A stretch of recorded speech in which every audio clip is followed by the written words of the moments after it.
Sure. We are Newlands, Horokiwi Blue. Brynn talking one. No, Daniel, Ahoe. My name's Aidan. And I'm Gaurav, and today we'll be presenting our ideas on this case. Esperance & Co. as a brand are a boutique clothing company focused currently mainly in the Australian market, selling cashmere toppers in a wide range of colours and styles, mainly targeted at women. As part of this case, we did a bit of an analysis on Esperance & Co. and we found out that they really care about three things. Firstly, kaitiakitanga, they're caring for the planet through their eco-friendly clothing line. They are very heavily focused on their suppliers and ensuring that that level of sustainability is always there in the supply chain.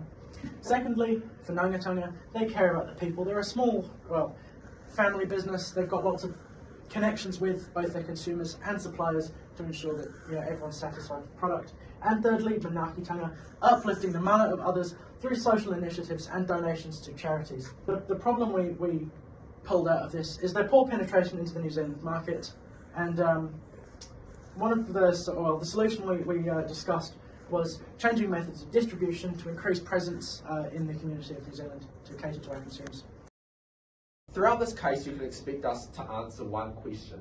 In the face of increasing competition and changing consumer habits, how can Esperance & Co. position themselves as a unique offering in the New Zealand market? We have three kind of challenges which are stopping us from getting there right now. The first is our approach in terms of marketing, the second is our vulnerability to economic decline, and the third is our distribution within New Zealand. The first issue that Esperance & Co. is facing is marketing. Firstly, their product is marketed mostly towards women. This leads to a limited pool of customers, and currently the weekly expenditure on clothing for women is dropping, while in other categories it is increasing. This means that the amount of money that is able to be spent on clothing, like Esperance & Co., is dropping, and less people are likely to buy their products. They're also an Australian-owned company and lean quite heavily into this. Usually, New Zealand customers prefer New Zealand brands, local brands, and stuff made locally, such as the merino wool clothing industry. This leads to further limited demand for their products. Also, the marketing through retail. This means that consumers are often unaware of their brand and aren't able to naturally see them, except just by chance in stores. This also limits the demand for our products, and these all work to lower the amount of sales Esperance & Co. is facing. Second issue is economic vulnerability.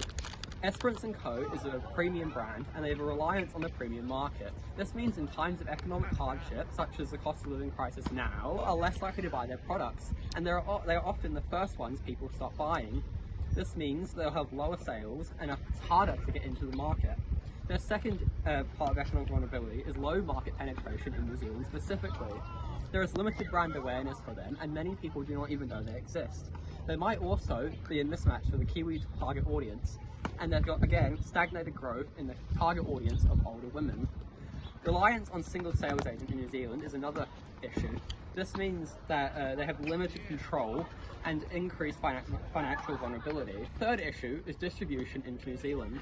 The high 15% fee for the agent is preventing them from pricing their products competitively with other New Zealand competitors. Secondly, there's a poor incentive to distribute. Their single sales agent is likely also working with other companies and clothing brands. This means local brands may be prioritised over Esperance & Co. in terms of shelving space and retail availability. This again limits the amount of people that are able to see and purchase their products. And finally, there's a lack of relationship. Because they're working with a sales agent, there is no connection or built-up relationship with the stores that are stocking their products. This means they have limited control over the marketing and branding of their products and what other products their products are associated with. All of this leads to a large lack of competitive advantage in the New Zealand market, preventing them from penetrating in. How do we come to these issues? Through a SWOT analysis, we learned that Esperance & Co. has a really strong brand identity, and that they're also very passionate about sustainability and ethics. This provides a unique strength for Esperance & Co. which varies from other clothing brands. But we do find in weaknesses that they currently lack competitive advantage and aren't very strong on the consumer preference, because consumers prefer products which are made in New Zealand and products that they are familiar with, such as merino. And we are also currently spending a lot on distribution costs, which threatens our ability to offer a competitive advantage. We do find though that we have opportunities both in having an untapped New Zealand market, which means that we can reposition ourselves based on what the market wants, and through local partnerships. Since we're quite a family brand, we can really take advantage of that. But we are concerned about, in the short term, an over-reliance on single distributions and the economic troughs that our company is vulnerable to as a luxury brand. So at the end of this, we want a strategy which encompasses and uplifts our goal of kaitiakitanga, that uplifts our relationships, our whanaungatanga, and that cares for the people around us, our local communities that we serve, while solving our issues of marketing, improving our economic viability, and having a more sustainable model of distribution within New Zealand. So we've got a two-pronged strategy. The first is implementing a collective store approach to uplift our brand identity and presence within the community. And the second solution is a referral multi-level marketing program to get better relationships and reach a wider range of consumers, together increasing our brand awareness and product viability as a whole. Our first solution to help Esperance & Co penetrate the New Zealand market is the collective store approach. First, over the course of a few years, we'll open 2 to 5 flagship stores in larger cities, ones such as Wellington and Auckland. Then, inside these stores, we will rent out space to other clothing brands. This will help mitigate the risk and help smaller, local and independent clothing brands get their product out there into the world. This will help get our brand out there and will associate it with more local brands. Estimated yearly cost for this, we expect to be about $165,000 per store.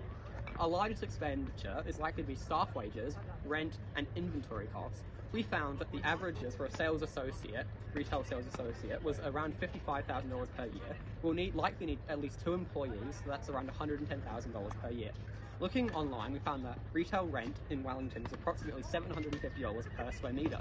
For a roughly medium-sized store, 50 square metres, this would equate to about $35,000 per year. An inventory cost would fluctuate, but we estimate to be about $15,000 per year.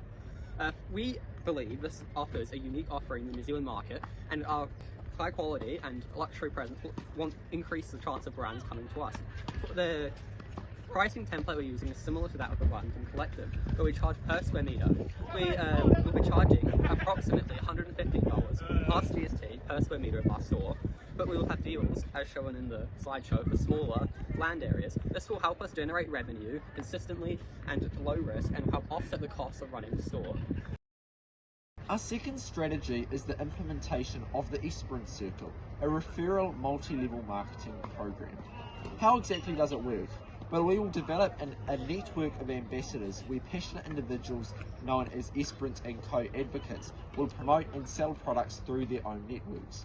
In return, they will earn a 10% commission and receive training aligned with Esperance & Co values, as well as a digital toolkit, which allows them to promote on social media and brand storytelling, and also ensures our ethical brand guidelines. This contributes to our goal of whanaungatanga, because we will have a greater sense of relationships with our distributors, and our distributors will also better reflect the communities they serve and will be more diverse than our one distributor at the moment, which means we can reach a wider range of people, improving and upsizing our market, as well as just delivering better relationships as a whole.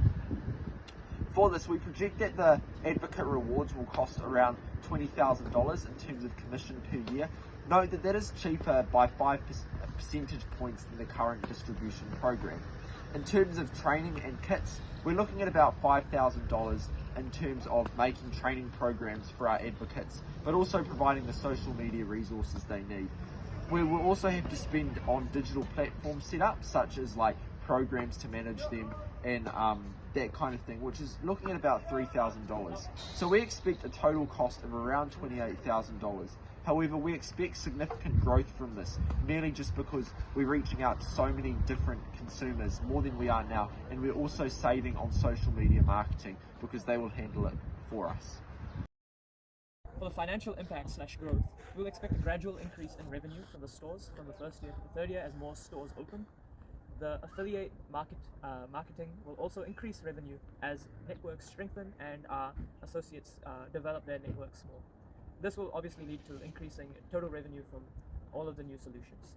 Operating costs will fluctuate, but our total profit will actually be negative, meaning a loss in the first year, but we will have profits in the second and third years as our stores will generate more revenue with their increased brand revenue and brand awareness in the New Zealand market.